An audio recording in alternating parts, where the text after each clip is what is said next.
All right, welcome back, everybody. So let's go finish up this sample final exam review. So we have to do questions 11 through 15, okay? So let's look at question 11. It says solve for x. So 125 to the x is equal to 25 to the x plus 2. So before we actually do this problem, let's just look at the notes here for a second. If sum x to the u is equal to x to the v, then u equals v. What this is saying that if the bases are the same, then the exponents have to be equal to each other. So for example, here we have the same base, right? Here we have a 5 and a 5. So we're allowed to say that these exponents are equal to each other. We're allowed to say that this 3x is equal to 6. So then x equals 2. Let's look at this one. We have the same base, so then we can say that 3x plus 2 is equal to x minus 6. And then if we were to solve for x here, what would we do? Let's see, minus 2, 3x equals x minus 8, minus x, 2x equals minus 8, and I need a new Sharpie because this is out, and divide by 2, and x is equal to minus 4. Okay, so that's how we would solve this problem. So you see, when the bases are the same, our life is very easy. But when we look at this problem over here, we don't have the same base. So what do? You have to be a little sneaky. So what you could say is that 125 is equal to 5 cubed. And that's true because 5 times 5 times 5 is 125. And I'm allowed to write this 125 as 5 cubed. So I could say 5 cubed times that x. And what do you think we're going to do with this 25? We know that 25 is equal to 5 squared. So then I'm just going to substitute this 25 by 5 squared. And I have 5 squared, and then I'm going to multiply it by that exponent. And look, voila, very sneaky. Now we have the same base. So this is a nice little maneuver you can do. So now we could say that 3x is equal to 2x plus 4. And then how do I solve for x here? What am I going to do? I'm going to do minus 2x, and x equals 4. All right. So that was a nice sneaky little problem to do. If you want, we could, let me actually show you guys another problem, just so we could practice this idea. What is 9 to the x plus 1 is equal to 27 to the x minus 1? What I want you to do is, I want you to be creative and try, and notice that we don't have the same base, right? So we can't say these exponents are equal to each other because the bases aren't the same. Be sneaky and clever and try and get the bases to be the same. Pause the video and try and do this question by yourself. Okay? So now if you want to see how it's done, notice that this 9 is equal to 3 squared. And that this 27 is equal to 3 cubed. So I can substitute this 9 for 3 squared. So 3 squared times that remaining exponent of x plus 1 is equal to, well, this 27 is equal to 3 cubed times this x minus 1. And look, we have the same base of 3, so then the exponents must be the same. So I know that this 2 times x plus 1, 2 times x plus 1 has to equal 3 times x minus 1. Well, then if I just, distribute, plus 2 equals 3x minus 3, and if I solve for x here, so what can we do? We could do plus 3, 2x plus 5 equals 3x, minus 2x, and then 5 is equal to x, right? So x equals 5. And that's it. So for this question, when you get to it for number 11 on the sample on the final, you just have to be clever with this little maneuver. And you could try and look up problems and try and practice this. Okay, so that was number 11. Let's go for number 12. And just a little hint, wink, wink. We're going to see this little sneaky trick again in one of the other future problems. So let's look at this one. Number 12, it says if f of x is equal to 3x minus x squared, what is f of minus 3? So all you really need to do is just substitute the value into the function And don't make any careless mistakes because this problem is pretty straightforward. So anywhere I see an x, all right, I'm just going to plug in minus 3. So 3 times negative 3 minus parentheses negative 3 squared. I think maybe one reason or one thing many people get mistakes on for this is, don't forget it's a negative 3, right? So it's a minus, this minus stays, and I'm substituting negative 3. And so if I do 3 times negative 3, that's negative 9. But sometimes some people make maybe a careless mistake and they say, oh, let me do minus times a negative and I put a plus here. And that's no. Remember, PEMDAS. PEMDAS says we have to do the exponents and then we distribute the negative. So this minus stays. What's negative 3 squared? That's 9. So then negative 9 minus 9 is just negative 18. Okay? So just be careful with not making any careless mistakes. Take your time, follow PEMDAS, and this question should be easy points. Okay, let's look at number 13. Here, we need to find the vertex of the parabola y is equal to 4x plus x squared. And note, remember, this is the same as f of x equals 4x plus x squared. And you should write it in this format because when we want to find the vertex, well, let's see what the vertex means. The vertex is if I have some parabola, right? It's some U-shaped kind of curve. The vertex just represents the lowest point or the maximum point. It's where it kind of cuts the parabola in half. So notice that since we're in the coordinate plane, a vertex has an x value and it has a y value. So to find the x value, we have to use negative b over 2a. And to find the y value, we have to do f of negative b over 2a. So don't freak out too much about this. It's really not too bad. So let's take a look. Here, that if I have some ax squared plus bx plus c, let's look at this. Step 1. First, we want to find negative b over 2a, which represents the x value of the vertex. So we want to find this x value first. So here, if I have 4x plus x squared, just put this into a standard form. Okay? Standard form. So it should be x squared plus 4x. Because we want to show this here, when we're talking about a b and an a, we're talking about some ax squared plus bx plus c, right? So here, what's my a value? My a value is 1. What's my b value? It's 4. And what's my c value? It's 0. There is no c value. And we won't really need it. But here, we just do negative b over 2a. So just to kind of maybe make some space for us here. You don't need to do this, but just so we can see that we're working inside this box over here. So x is equal to negative b over 2a, and that's equal to negative, well, what's my b value? My b value is 4, so parentheses 4 over 2 times 1, right? Because that's my a value. So this is negative 4 over 2, and that equals negative 2, okay? So the x value of our vertex is going to be negative 2, okay? So, because our vertex is a point. So now we have the x value.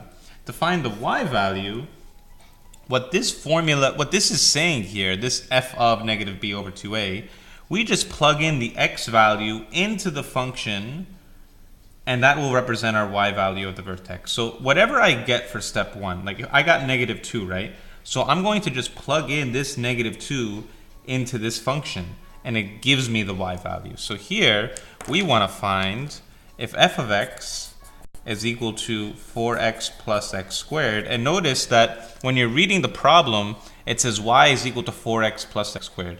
But remember, y and f of x, you can represent this as that. And we want to represent it like this because we're going to plug in this negative 2 that we got in step 1. We're going to plug in that negative 2. And how do I plug it in? It's just 4 times negative 2 plus negative 2 squared. And then what does this become?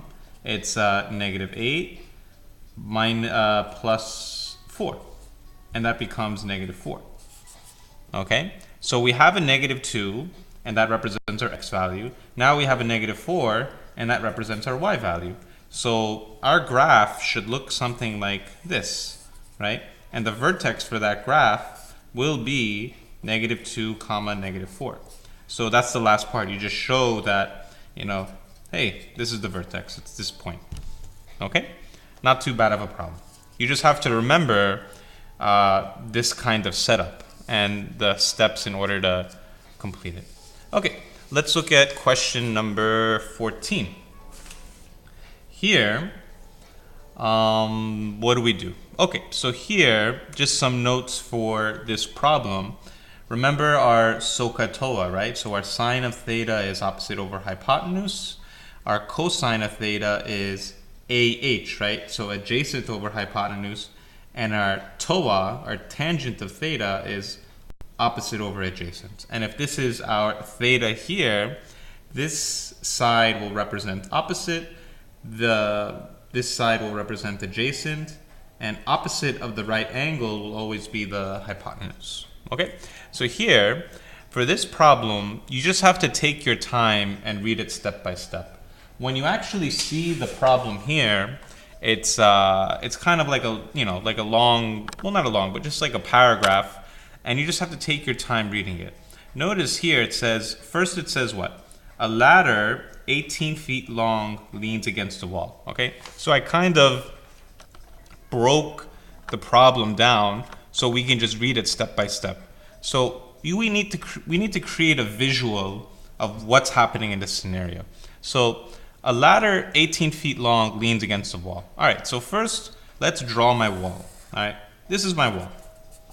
Okay, now it's saying a ladder 18 feet long leans against it. So I'm going to have my ladder here, and this ladder is leaning against this wall. You could have had the ladder on the other side, it won't matter. But I like to have it like this. And notice that it matches this kind of triangle that we have.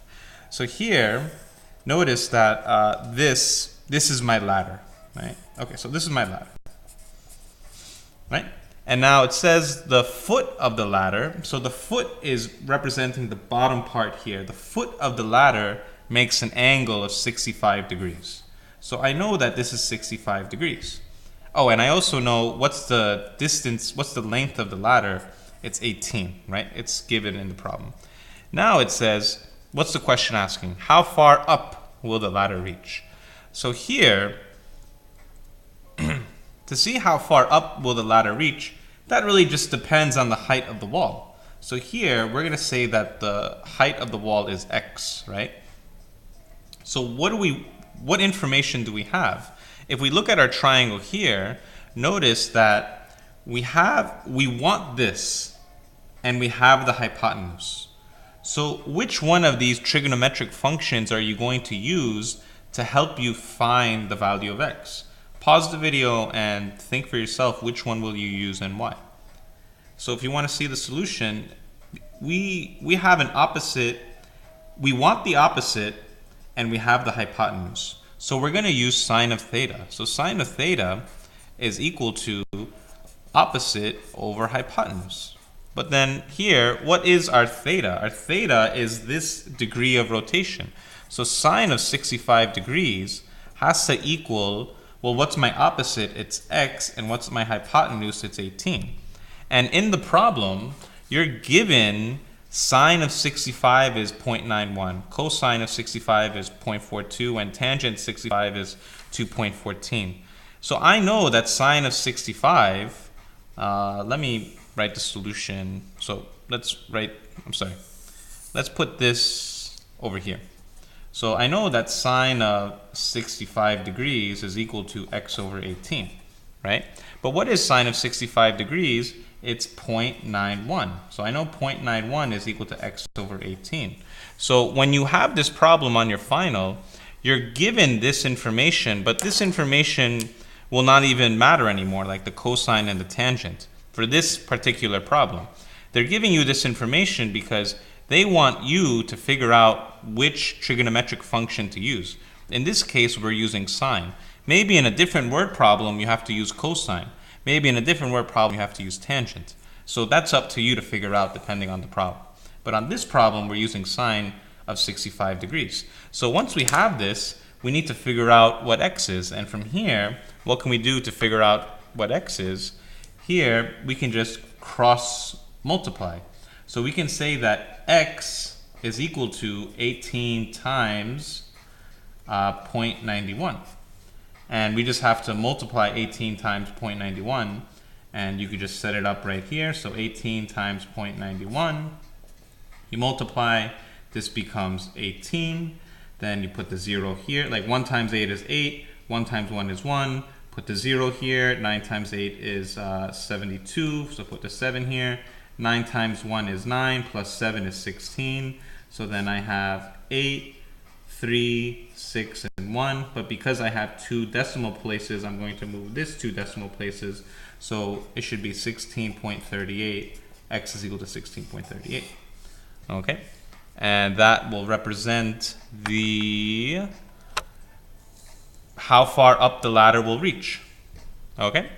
So yeah, for this one, try and your instructor or me or we will give you some more problems to practice. So you need to determine, depending on the word problem and scenario, which trigonometric function to use. Okay, last one. Let's do this. So let's look at the notes here. And this question was a little tricky at first, but not too bad. All right, so let's look at this one. What I have for my classes is, if I have some logarithm, right? Sometimes for a lot of people it could be very confusing how to set them up, but the best way to read this, like if I say y is equal to log base b of x is equal to, some b to the y is equal to x. Basically, the way you read these logarithms, let's look at this one. If I say log base 2 of 16, what you're saying is 2 to what power gives me 16? So the way you're really going to translate this is 2 to what power, right? To what power? I don't know what the power is, so I'm going to write x. Gives me 16. So 2 to what power gives me 16, right? 4, how am I going to read this one? 4 to what power gives me 64, right? What about this one? 3 to what power gives me 1 over 81? And here, if I don't have a base, when there's no base, we assume 10, okay? We always assume 10 if there's no base here. So here, my base here is 10. So 10 to what power gives me 10,000, okay? And here you can figure out the math, but 2 to what power gives me 16? It has to be 4, because 2 to the 4th is equal to 16. What about, let me zoom in a little bit. What about 4 to the x? Here, x has to equal 3, because 4 to the 3 is 64. What about here? This would be x is equal to negative 4, okay? And what about here? This will be 10 to the 4 will give me 10,000, all right? That's the general idea of this question. So when we have this problem here, log base 4, 8, right? You're saying 4 to what power gives me 8, right? So let's figure out what this is. What is log base 4, 8, okay? You're saying 4 to what power gives me 8? Okay, yeah, let me move this to the side over here. And let me have this here. And now, this is a little tricky. So if I have 4 to the x equals 8, well, you're thinking, wait a minute, there is no power. Like 4 to the, what's 4 to the 1 is 4, and 4 to the 2 is 16. So then how can I get 8? But this is where I told you this type of problem would arise. Hold on one second. Let me get, yeah, this one. Here, we need to make sure the bases are the same to solve this. So here, this is where I say 2, like here I say 4 is equal to 2 squared and 8 is equal to 2 cubed. So then 2 squared, and this 2 times x is equal to 2 to the 3. Now the bases are the same. So we had to do that little x to the u equals x to the v kind of trick, and we made the bases the same. So now I know 2x is equal to 3, so x is equal to 3 over 2. Okay?